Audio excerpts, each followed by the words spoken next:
Laylo asari. Muallif Aleksandra Kavelius. 20-avgust 1992-yil. Bosniyada 3 marta sirena chalindi. Tanglik va mavhumlik qo'rquvni kuchaytiradi. Qochoqlar bir necha kun davomida shaharga oqib kelishdi. Onamning kundaligidan. Asosan saharlari va kechqurun bombardimon qilish odat tusiga kirgandi. Odamlar qaysi payt ko'chaga chiqish mumkinligini bilib olishgandi. Tashqari sokinlashib qolganidan so'ng, xuddi chumolilarga o'xshab qorong'u tuynuklarimizdan asta chiqardik. Bobom ikkimiz darhol bomba tushgan joylarga qarab chopardik. Bombardimon keltirgan zararni o'rganib, xuddi mutaxassislardek muhokama qilardik. Ukrainada bizni masxaralay boshlashdi. Bular shaharning eng jasur, ayni chog'da eng ahmoq kishilari deyishardi. Qisqa vaqt ichida o'q va bombalarni ancha yaxshi bilib oldim. Kichikroqlari faqat tomlarga zarar yetkaza olardi. Ammo shunaqangi qattiq tushardiki, 2 qavatni birdaniga parchalab yuborish ham mumkin edi. Askarlar axlat deb ataydigan qalin granatlarni uloqtirishni boshlaganlarida esa rosmana qo'rqa boshladim. Bu qurollarning ba'zan nishondan adashib, ochiq maydonga otilganlari ham bo'lardi. Bittagina axlat granati ichiga butun boshli uy sig'ib ketadigan ulkan chuqurlar hosil qilardi. Ko'p o'tmay shahrimizning yarmi vayron bo'ldi. Shunda ham bombalarning portlashiga nisbatan o'liklar juda kam degan gap aylanib yurardi. Lekin yuzlab odamlar halok bo'lgandi. Maktab noma'lum muddatga yopilgani sababli jangu jadallar orasida dugonalarimdan xabar olib kelardim. Qirg'in barotlar natijasida hatto Sabina ham jangchiga aylandi. Serblar haqidagi mulohazalarni ilk bor undan eshitgandim. Ular uzun soqolli qassoblar, birortasini ham tirik qoldirmaslik kerak, derdi. Uning bunday qarashlari tufayli bir necha marotaba tortishib qolgandik. Farida esa men uchun faqat yaxshi yoki yomon odam bor, derdi. Bir necha kundan keyin ulardan biriga tutildi. Tushlik qilayotgan chog'ida bomba uni parchalab tashlabdi. Rosa yig'ladim, ammo endi qo'rquvdan oldingidek qotib qolmayotgandim. O'lim biz uchun odatiy holga aylana boshlagandi. Dugonamizga motam tutayotgan chog'imiz, "Ana endi hamma serblarning vahshiy ekaniga ishondingmi?" deb pichirladi Sabina. O'sha zahoti hushim boshimdan uchdi va "Quloq sol, bu bombani Bosniyadagi serb do'stlarim otmadi-ku", dedim. Bu g'oyamni qat'iyat bilan ichimda saqlab kelayotgandim. Qarindoshlarimizdan hech biri qochishni xayoliga ham keltirmayotgandi. Zotan qaysi tomonga qarab qochish masalasida hali tayinli fikrimiz yo'q edi. Meni mashg'ul etgan boshqa narsalar bor. Bosniyadagi oilam bombardimon ostida qolgan bo'lsa-chi, hammalari tirikmikan ish qilib, qo'ldan kelgancha o'zimni xuddi onamdek tutishga harakat qilardim. Buni eng ko'p Omila xolam bilan birga bo'lgan vaqtimda uddalardim. Kuladigan hech narsa qolmagani uchun latifa aytishardik. Bombaning bosimi ostida parchalanib ketmasligi uchun deraza qanotlarini har doimgidek oxirgacha ochib qo'ygandik. Pardalar yonga tortilgandi. Tag'in bombardimon boshlangan kunlarning birida Omila xolam darrov yugurib borib, pardalarni yopib qo'ydi. Hayron bo'lib, nega bunday qilganini so'radik.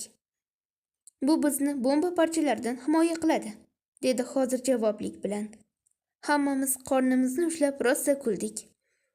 Hujumlar tugar-tugamas yana kundalik voqea hodisalardan gaplasha boshlardik.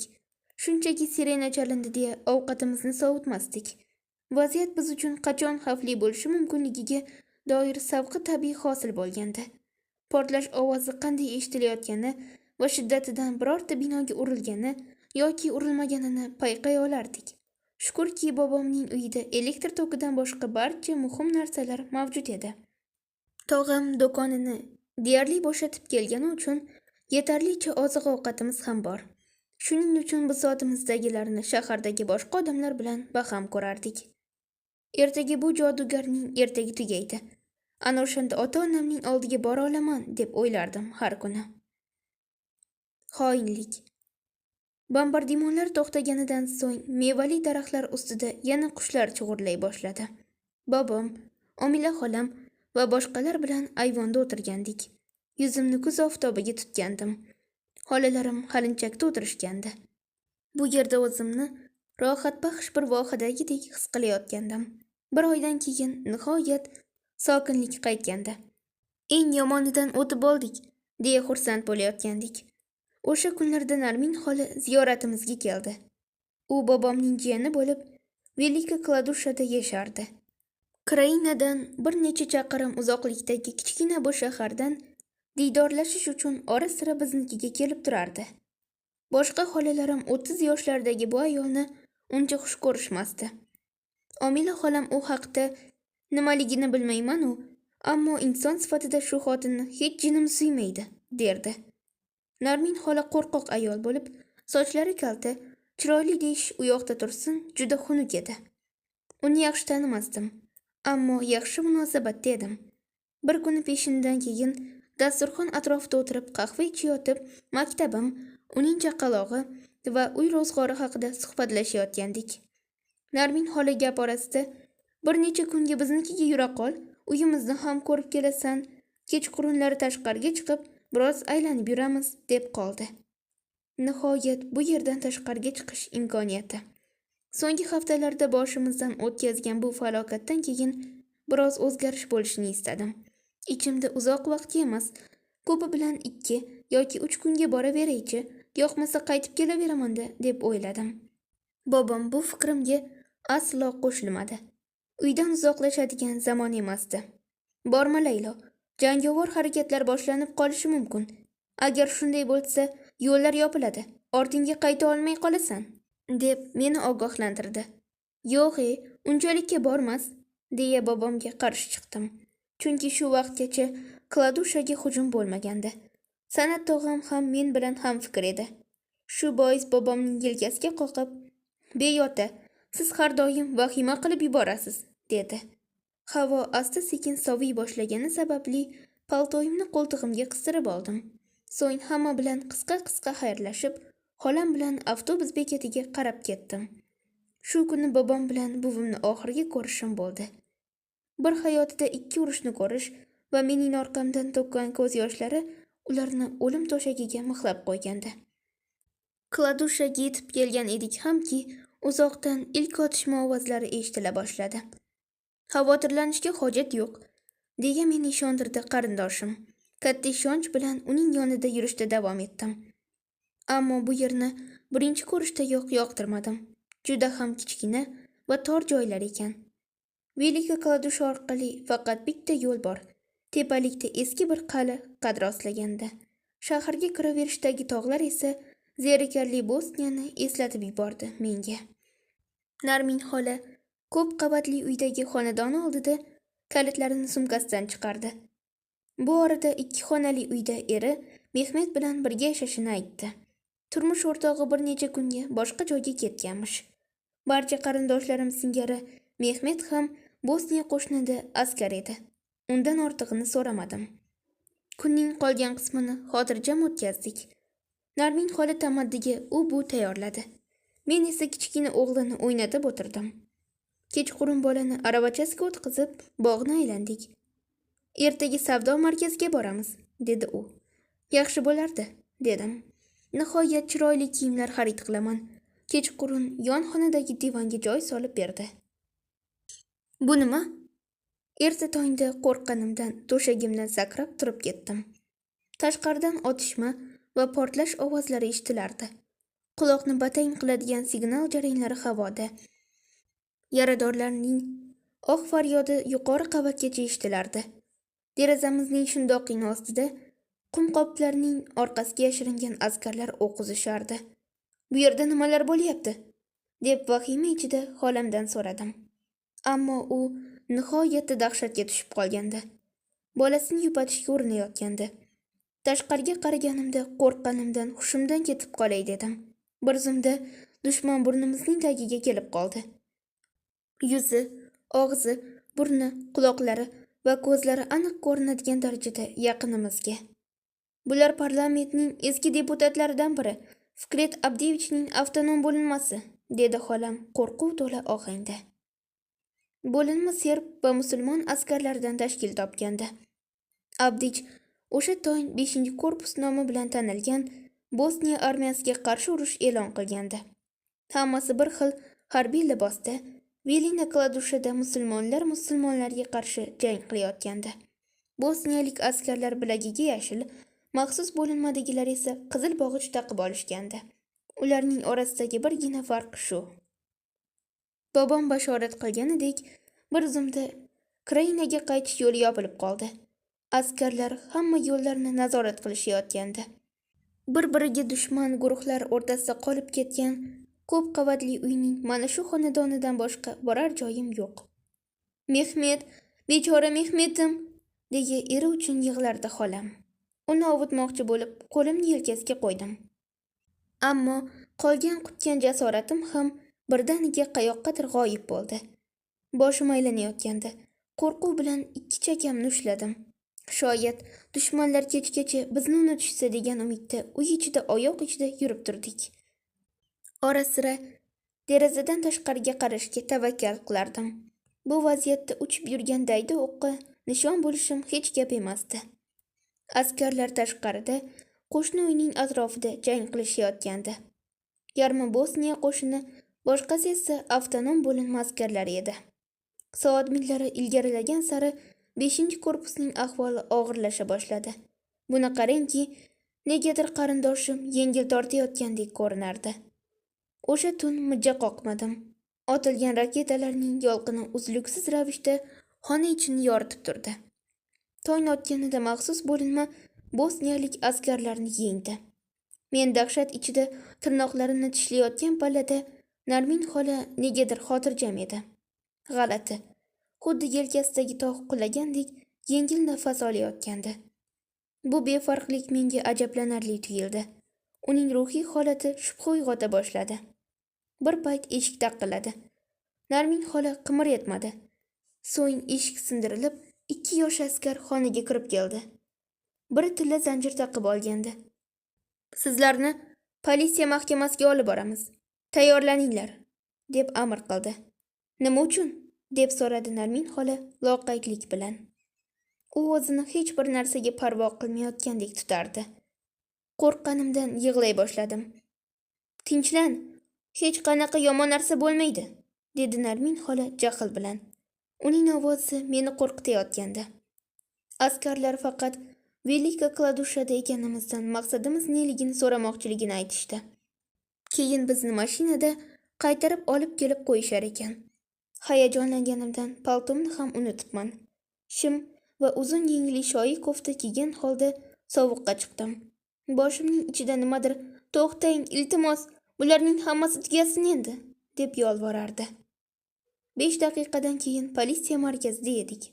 Hali idoraga kirar-kirmasimizdan Narmin xola achchiq-achchiq yig'lay boshladi. Bir mahal boshini ko'tarib politsiyachilarga "Erim ham sizlar bilan bir tarafda turib jang qilyapti. Shuning uchun men va bolamga qo'pol munosabatda bo'lsangiz javob berasizlar", deb do'q qildi. Ularni ayblay boshlaganida men haqimda so'z ham ochmadi. Politsiyachilarning bittasi ajablanib, mening kim ekanligimni so'radi.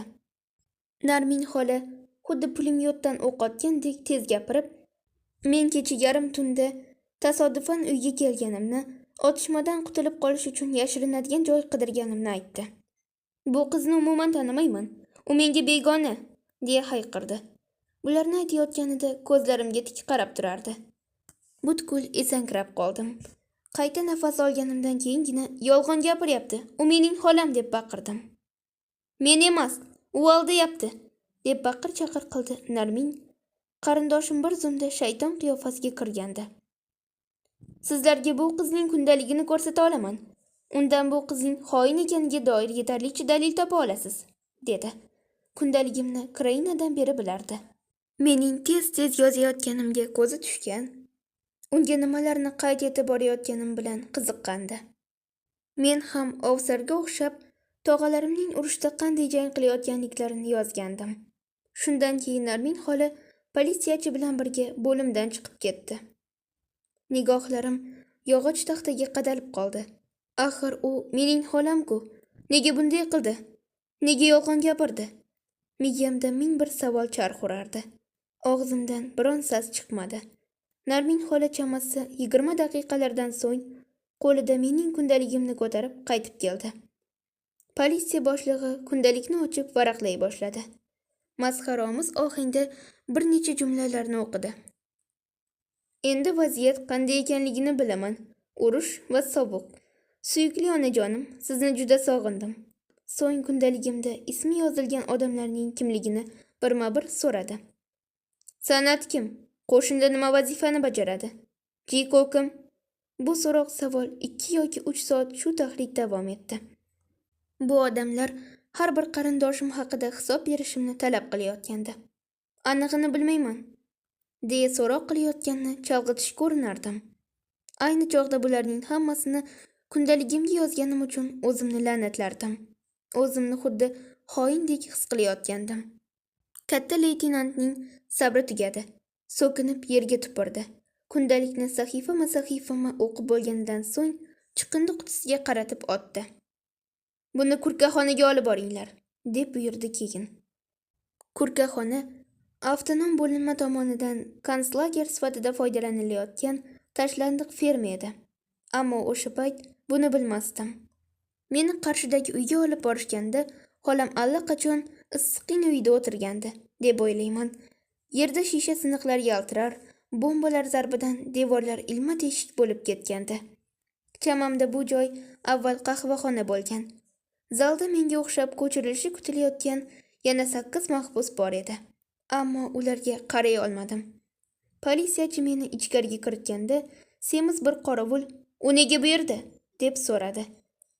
Qorovul qalin, qora qoshli odam bo'lib, boshida harbiylarning shapkasi bor edi. "Bu josus", deb javob berdi politsiyachi. Baqqaloq qorovul mudhish bir nafrat bilan yuzimga quloch kashlab musht tushirdi. So'ng uzun sochlarimdan tutamlab, boshimni bir necha marotaba pechkaga urdi. Keyin hech narsani sezmay qoldim. Kimdir ovoz berganida deyarli qorong'u tushib qolgandi. "Bugun boshqa tergov bo'lmaydi", degan ovozni eshitdim. Darhol orqadan bittasi "Xolangning uyiga bor. Ertaga ertalab seni o'sha yerdan olgunimizcha kutib o'tir. Agar qochishga urinsang, seni baribir topamiz. Bizdan hech qayerga qochib qutula olmaysan", dedi. Ko'rga o'xshab sandiroqlab qorong'u ko'chaga chiqdim. Yurishga majolim bo'lmay, yo'lakning chekkasiga o'tirib qoldim. Menga nimalar bo'lyapti? Kimsasiz yetimga o'xshab qoldim. Qayerga borishimni bilmayman. Xolam eshigini yuzimga yopishi aniq.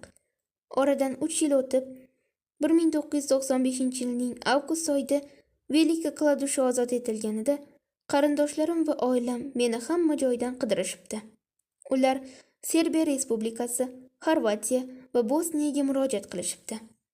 Tabiiyki, izlab borgan birinchi joylari Kladushadagi Narmin xolamning uyi bo'lgan. Uyalmasdan uning uyiga borganimni aytibdi. Ko'chada ketayotganimda kimdir meni o'g'irlab ketgan bo'lishi mumkin emish. O'sha payt u mening yonimda emasmish. Bunday narsaga hech kimning aqli bovar qilmabdi.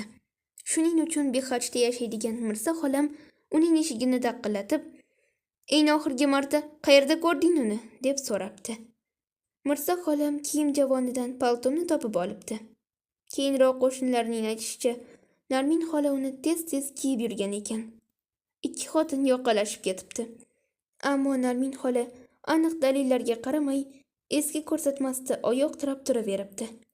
Shunday qilib, hech kim mening izimni topa olmagan. Birdaniga o'rtalikdan g'oyib bo'lgandim. Narmin xola Velika Kladushadan boshqa joyga ko'chib ketibdi. Ijro etuvchi Nigora Alisherova. Davomi bor.